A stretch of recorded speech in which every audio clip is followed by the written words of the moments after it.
Olá, tudo bom com vocês? Espero que sim. Nós vamos então a mais uma videoaula de capelania, falando sobre o capelão prisional. Bom, é um ministro religioso que leva uma nova vida ao ser humano, o capelão prisional, e que está autorizado a prestar assistência religiosa e realizar cultos em hospitais, presídios, corporações militares, escolas, conventos, unidades e outras organizações. Universidades, desculpa. E aquele que traz dentro de si o amor e a compaixão pelo ser humano em geral.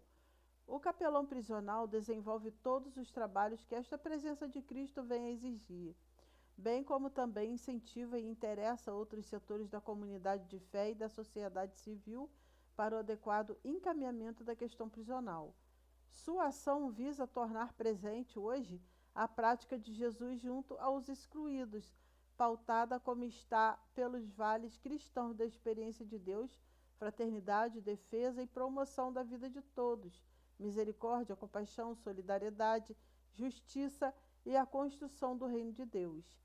Impulsionada pelo amor de Deus e aprendendo a prática de Jesus pela cruz do Evangelho, a capelão prisional é a presença de Cristo e de sua igreja no mundo dos cárceres, e ela desenvolve todos os trabalhos que esta presença de Cristo vem exigir. O Senhor já está interessado, o Senhor Jesus já está interessado em salvar não apenas os enfermos, mas igualmente os presos. Vejamos por que devemos evangelizar nos presídios e depois vejamos como nós podemos fazer isso. O ministério de Jesus consistia em proclamar libertação aos cativos. Você vai ver em Lucas capítulo 4, verso 18. Ele espera que sua igreja visite os presos. O Senhor Jesus está identificado não apenas com os enfermos, mas também com os presos.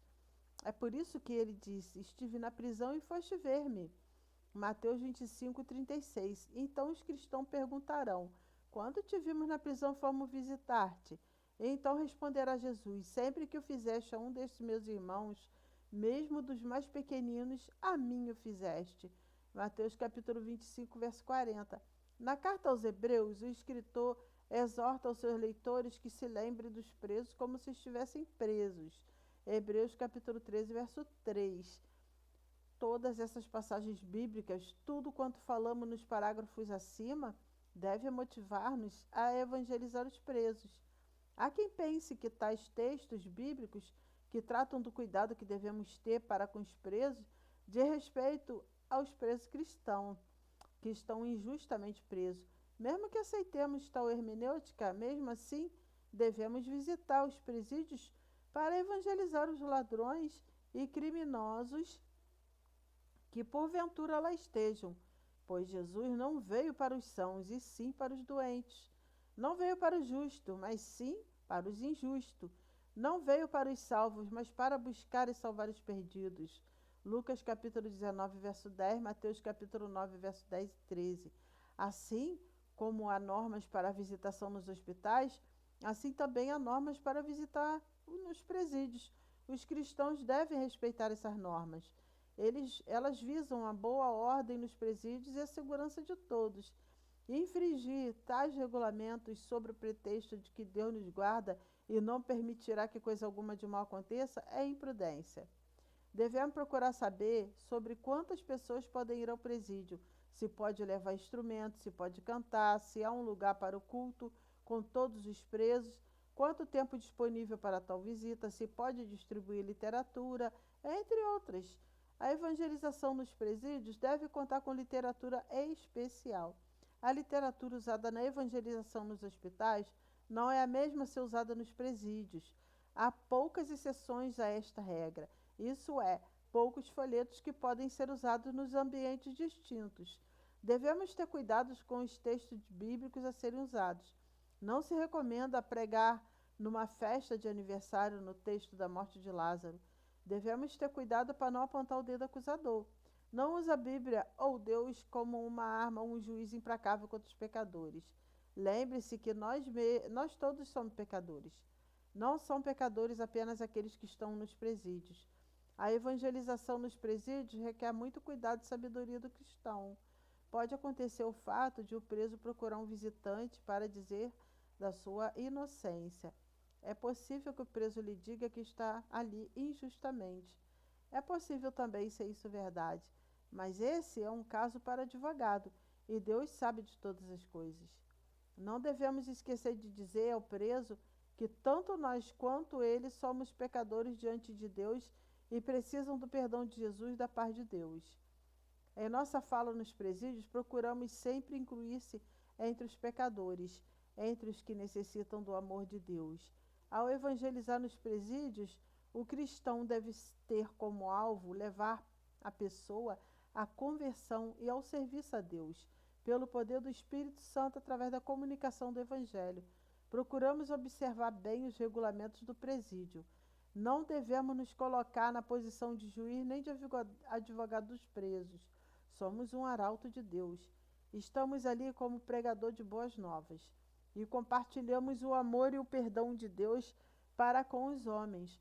Os presos devem ser alvo de atenção, presença e missão da igreja, a qual se identifica com eles e se coloca ao serviço deles, como se a igreja fosse e como se presa estivesse. Jesus estava sempre a serviço do reino. Isto era a sua prática. Convidou a todos a assumirem a causa dos pobres, que era e é vida, solidariedade e partilha entre as pessoas, grupos e entidades de boa vontade que possam e queiram ajudar em diferentes aspectos da questão prisional. Com eles, a capelania prisional faz uma rede de contatos e trabalhos comuns, procurando sempre lutar pela maior justiça, cidadania e vida do pobre e excluído, porque o preso faz parte deste mesmo povo. Reconhecemos que a população prisional é a que tem menos oportunidade de alcançar uma condição de real mudança de vida, de recuperar seu status de cidadão normal, com plenos direitos civis e espirituais. Nosso propósito é, na medida do possível, levar uma oportunidade real de esperança e uma nova vida através do Evangelho de Jesus Cristo. Capelania prisional tem por objetivo levar a mensagem redentora do Evangelho de Jesus Cristo a indivíduos que, de tal maneira, dominamos pelo pecado, pagam por seus erros, atrás das grades de um presídio ou delegacia. Nesse sentido, como crentes em Jesus Cristo, objetivamos cooperar com o Estado na recuperação do encarcerado, através do processo de evangelização e desenvolvimento espiritual, sabendo que com os encarcerados estão presos seus familiares as mesmas agruras. Entendemos a ação da capelania prisional a esses, buscando sua redenção e desenvolvimento espiritual. Ao lado do processo de evangelização e desenvolvimento espiritual, visamos, dentro das possibilidades, prover apoio às necessidades do encarcerado e de seus familiares. Outros, sim, devem recordar as palavras de Hebreus capítulo 13, verso 3. Lembrai-vos dos encarcerados, como se estivesses encarcerado com eles, e dos maltratados, como sendo vós mesmos também no corpo, bem como o ensino de Tiago.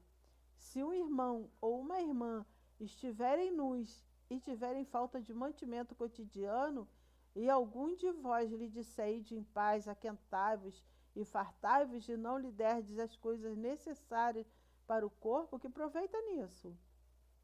Bom, vamos agora à capelania cemiterial. Quando morre alguém, esse acontecimento, mesmo indesejado e doloroso, nos traz uma grande oportunidade de fazer uma melhor reflexão. Como está a nossa vida para com nosso Senhor? Qual é a nossa real condição espiritual para enfrentar uma eternidade?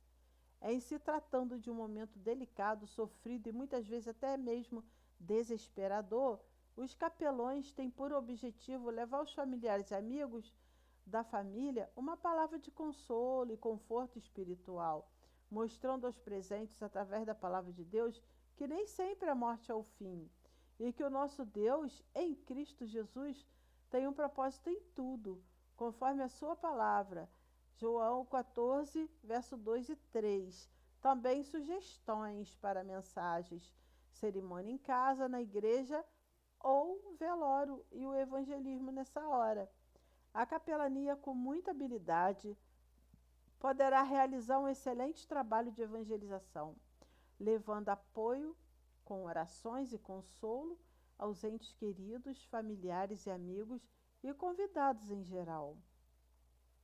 Pois o capelão estará levando uma palavra de compadecimento e conforto.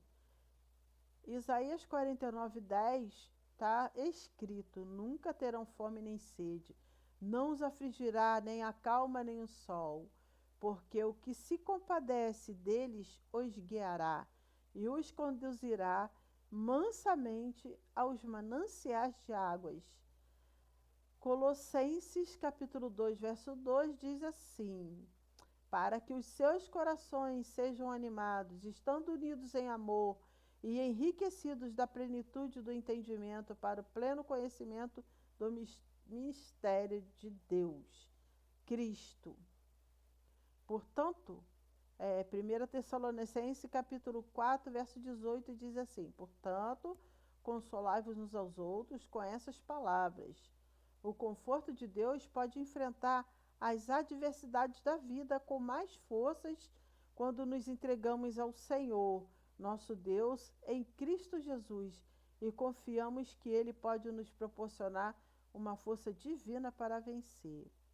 Então, nós vamos parar por aqui.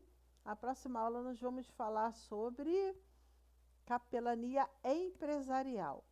Fique com Jesus, Deus abençoa, façam bom proveito dos estudos, ouçam a primeira, ouçam a segunda, ouçam a terceira, até que possa absorver o entendimento, tá bom? Fique com Jesus, Deus abençoe a todos e até o próximo vídeo falando sobre capelania empresarial.